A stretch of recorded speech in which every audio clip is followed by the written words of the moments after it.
Scientists are starting to look over data from a rocket launch yesterday from New Mexico Spaceport, America. Critics of the spaceport say there should be more rocket launches, and they're worried that the spaceport is a big waste of money. News 22's Marlenn Barraza tells us what this rocket carried and if the launch means the spaceport is living up to its hype. As the sun peeked through the mountains, crew members, nearby residents, and even the Army waited to see what for some was their first rocket launch.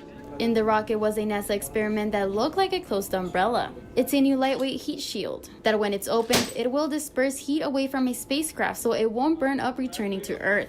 Once it's kicked out from the rocket up in space, it opens up to then have that entry vehicle shape, just like your regular umbrella, and then it descends back down to the ground in that shape all the way through the remainder of the flight.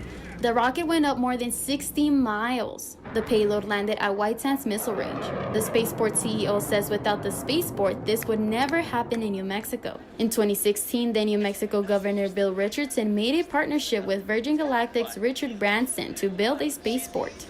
The state allotted $220 million to build a spaceport. Both Doña Ana and Sierra counties raised taxes to help pay for it. With many Spaceport America launches going under the radar, New Mexicans may be wondering where their tax money has gone. Spaceport doesn't only rely on big companies like Virgin Galactic. It takes many companies working together to take off. Spaceport CEO Daniel Hicks says the spaceport was a good idea and showed leadership. Without it, he says New Mexico would be falling behind in the commercial space race. New Mexico's ahead of all of them.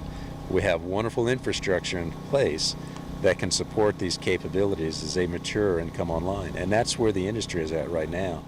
But should citizens worry? Citizens of Doña Ana and Sierra County and New Mexico, smart decision that we all made 10 years ago.